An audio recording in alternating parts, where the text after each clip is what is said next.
A guard at Arkham approaches the cell of Edward Nashton, formerly known as the Riddler. "Hey Nashton, you got another fan letter." Now, the Riddler doesn't get normal mail. It's either a puzzle or a riddle. People from all over mail him these things, trying to stump him. Now, the guards at Arkham, even the warden, just doesn't have time or the intelligence to decipher these letters, so they just hand it to him. He's no threat to anyone anymore. Or so they think. There's one fan of Edward's whose letter he gets excited for every single week. A young man by the name of Winslow Scott. "This kid is brilliant," Edward says. "You're a sick freak, Edward. Riddle me this." "I don't care." Edward pays no attention. He opens up the letter and quickly deciphers the entire page within 30 seconds. The page reads, "Mr. Enigma, thank you again for your last puzzle. It took me a minute to solve. It seems you're my only friend. The world doesn't appreciate intelligence." Edward smiles at this one. He totally agrees. Then the letter asks him, can he have his formula for explosives? He says he's ready to carry on what he started all those years ago in Gotham. He quickly writes the young man back. Here's a little background on Winslow. Back in 2002, he threatened his entire senior class online. His AOL screen name was Toyman. He hated his classmates, and he especially hated his instructors. The authorities caught up with him before he was able to do anything. But he comes from a very wealthy family. The judge ruled so-called this mistake this young man made won't be jeopardizing his entire future. People were irate that he didn't serve any jail time. He threatened to blow up a school for God's sake. Now he waits for the letter that Edward sent him. He opens his door, and there stood Mercy Graves. She quickly grabs him and puts him in the back of a van. Here's the thing with being the President of the United States. You have access to many things, including FBI's most watched list, which Winslow was at the top of. President Luthor was fully aware of these letters being sent back and forth. He was the only one intelligent enough, besides these two, to actually bother to decipher all these letters. He knew exactly what was going on. Mercy takes Winslow to an undisclosed location to meet with the president himself in secret. Luthor says, to be honest, he's a huge admirer of his. He says he could have done great things with the right direction. You're officially working for me now. Winslow Scott is dead. We're going to make sure of that. It seems your parents wouldn't mind, would they? Winslow looks up and says, no, they won't. Winslow claims that both his parents are overcompulsive workaholics, and he resents them both. President Luthor knows how to get to people, especially sociopaths. One of the observations Luthor made was, no matter what screen name or email, he always referred to himself as Toyman. So he began to call him just that, Toyman. If there's anything you need, I will get it for you.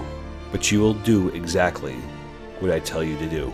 See, this is Luthor's problem right now. Every single thing that Luthor tries to do behind the scenes gets ruined by this Superman. Now he has to pretend to play nice in public while he starts to plan different things. Especially he wants to figure out what's this portal in space. How can he harness it for his own benefit? But he needed more time. He needed a distraction. That's where Toyman comes in. Lois and Jimmy finally make it to Smallville. Jimmy says, I'm already going to be bored to tears here. We've been here 5 minutes, Jimmy, relax. Jimmy's a city boy. He's not used to this country style. Lois points, let's go to that IHOP there. Finally, something recognizable. Now you're just being overdramatic, Jimmy. They walk in, and the manager, Pete Ross, says, sit right there, and I will be right with you. He knows exactly who Lois Lane is. He gets in the back and makes a phone call to Clark. He goes, dude, Lois Lane for the Daily Planet is here. Pete comes back out and pours some coffee and says, I've never seen you two around here before. Jimmy says we're here on very important business. You know that Superman you've been seeing on the news? Yeah, I'm familiar, yes. We think he lives here in Smallville. No. Lois says you wouldn't know anything about this, would you? Would you like the Grand Slam today? Completely changing the topic. Clark gets there in a hurry. Fortunately, his dad's truck still runs extremely well. He walks in and there's Jimmy Olsen and Lois Lane sitting there. Jimmy just points. Clark takes off his glasses and looks at Jimmy and smiles. I think you kind of wanted us to find you. Clark smiles and says, not really. Clark then looks over to Lois Lane, who's sitting there. He looks at Lois and goes, well, it looks like you finally got your story. Jimmy looks at Pete and goes, is she going to be okay? I'm more concerned for him. So they go for a walk, and that leaves Pete and Jimmy to talk amongst themselves. And it turns out they have a lot in common, and they just start talking about random things. You're a news report away from telling the world who Superman really is. But you're also a news report away from endangering every single person in this town. Done nothing but trying to protect me and my family. And this is his chance to really plead his case to not have her tell everyone in the entire world who he is. He goes, these are hardworking people, pointing to downtown Smallville. All they want to do is work and provide for their families. There's one guy that was unloading a piano and Clark lifts it with one hand. They're not looking at him as Superman, they're looking at him as John and Martha's boy. Now Lois really starts to see what Clark is all about. Then the topic of working for Maxwell Lord, and just that word made her cringe. Oh, you work for Maxwell Lord? I'm so sorry. So they make their way back, and all four of them sit down, and they all start laughing and having a good time before the tone changes when Jonathan Kent walks in. He goes, hey, Jimmy, you know how you asked me if Superman has any weaknesses? He then points to John. Jonathan Kent really doesn't watch the news, but he knows who this Lois Lane is, sitting in a booth right in front of him. He takes Clark outside and he gives him the spiel. Do you know what you're doing? He goes, they're not going to tell anyone, Pop. Jonathan isn't an angry guy. He's just watching out for the entire town that he loves very much, and he's trying to protect his son, who he loves even more. He walks back into the IHOP, and he invites Jimmy and Lois to come stay in the guest room. Even if Jonathan Kent is very apprehensive about this entire situation, he's still extremely nice and welcoming. Martha is thrilled to meet Jimmy and Lois and says, if you need anything, please let me know. She offers them food and makes them feel at home. Lois starts to talk to Clark even more as they're sitting outside looking up at the stars. She says, I'm still going to report about Superman. I'm going to leave Clark Kent out. No one cares about him, she says as she smiles, letting Clark know that his secret is safe with her. The next morning, Jimmy starts talking to Clark over breakfast. He says, yeah, I'm not the most popular guy down at the Daily Planet. I'm pretty much hated. I'm not very good at making friends. People find me annoying. Clark smiles and says, well, you have a friend now, Jimmy. After 12 straight hours deciphering certain things, Lex Luthor has finally discovered how to make this gate operational. Again, he needed more time. He makes a phone call to Maxwell Lord. Now, he liked Maxwell because he was easily manipulated. You've been too easy on this Superman. Let your supporters know that he's no good. I have been trying. People seem to love Superman. I don't see why. I'm going to give you something to report. Make it good. He then hangs up the phone. Back in Smallville, they all say their goodbyes. Now, Lois had read some of Clark's work, and she was bluntly honest. She goes, you're not bad. You just lack the experience, which is funny because you've traveled the world around several times. Clark says, I travel around the world, but I never stick around long enough to actually enjoy anything. This is why I envy people like you. Lois and Jimmy make their way back to the Daily Planet, and Perry is irate when he finds out that you were 2 feet from Superman and you didn't get any footage. He didn't want to be recorded, sir. Give me one reason why I shouldn't fire you right now. Because we're on to a good story, Lois says. This is something you're going to have to trust me with. When it comes to Superman, I've never done you wrong before. Perry sits back in his chair and says, you're right. But if you do, you're fired. In the office, Jimmy is being made fun of, ridiculed for blowing the biggest job. One of the receptionists says, Jimmy, there's a phone call for you. He goes, hello. On the other line, he knows that voice. It's Clark. He goes, put me on speaker. Hey, this is your friend Superman to ask you to lunch. And the entire office just starts cracking up laughing. They're not believing this. Yeah, who'd you pay to do this, Jimmy? Good one. They look out the window and they see from a distance Superman holding a phone. All of them are shocked, even Perry. And Superman walks in the newsroom and everyone is just silent. He greets Jimmy and says, it's good to see you again, my friend. You know any good food places around here? I know a few. Jimmy becomes the most popular guy in the office.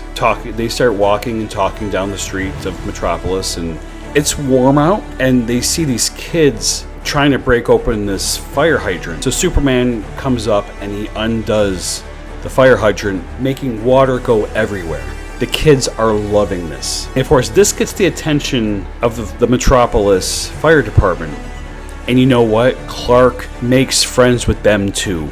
And everything is cool, everything is nice, before the Maxwell Lord cameras start to invade Superman's space. But Jimmy gets in the way. He's not going to let Maxwell Lord wasn't even there. Too busy hiding in his little studio. Lord Entertainment Cameron goes, if you want a real Superman story, tune in to the Daily Planet, which forces the guy holding the camera, or Maxwell Lord, to just shut down the feed.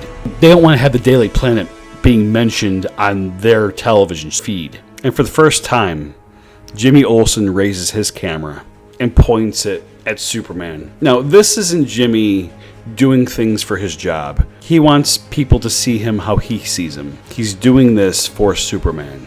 And Superman, Clark, knows exactly what he's doing. He has footage of him talking to the firemen, talking to the kids, just random civilians coming up asking him questions. This is where the Daily Planet becomes the very pro-Superman station. Unlike Lord Entertainment, who's very anti-Superman. Jimmy turns off his camera and goes, would it be okay if I gave this to Lois? Superman smiles and says, yeah, that's fine. Has she said anything about me? Jimmy gets an idea. He calls Lois and says, hey, do you have any dinner plans tonight? Because I think I got you a date. And Superman's face gets blank. He goes, what? I've seen how you and Lois just talked. And quite frankly, it'd be refreshing to have her go on a date for once. They go back to his apartment and Clark changes back to his, we'll call it Smallville attire. Do you have anything besides farmer or Superman you could wear? He goes, not really. All right, it's time to suit up Superman. Jimmy takes him to his personal tailor. He goes, ever since working for the Daily Planet, you have to dress your best. Puts Clark in this nice Armani suit. You clean up good, man. You do. Because it's not really me. He then pulls out his glasses and puts on them. Now it's you. Lois meets Clark at this nice 5-star restaurant. This is all arranged by Jimmy himself. And they're both out of their comfort zone. This isn't Lois. She doesn't like the high-end restaurants. Nor does Clark. And they both kind of make the joke, well, we both could have told Jimmy no, but we didn't. And here we are. Lois asks, do you just want to go grab a burger? Yeah, I do. So Lois and Clark sit in this hole-in-the-wall burger joint, completely overdressed. Then they pick up on their conversation they had back in Smallville. Lois asks the question, you can fly anywhere. Why do you stay in Smallville? He says, my father hasn't been well. He takes heart medication every day, so I stick around to help with the farming. Just let me know and I can get you in the Daily Planet. And this is where you start to see the chemistry between Lois and Clark. back at Maxwell Lord's studio. He was given specific instructions to have a live broadcast of why Superman is so bad for society. The orders came from Lex Luthor, but no one can know that. As far as everyone's concerned, Lex Luthor is the biggest Superman supporter. But Maxwell Lord has several subscribers and supporters that still listen to his every single word. He says, Superman, who is he? Where is he from? What's his name? And he really starts to layer it on. He says, if this Superman was really honest, he would be doing what I'm doing, standing and talking to every single one of you. During this live broadcast, there's some commotion that's coming from the back. Lord Entertainment Studios has been hijacked by Toyman. He's wearing a Superman shirt as he's holding two figurines, claiming they're explosives. He threatens everyone, including Maxwell Lord himself. He says, you're wrong about Superman. He is my God. Maxwell Lord doesn't know what to do. He goes, I've idolized Superman. He hands him one of the Superman figurines. He goes, be careful, don't drop it.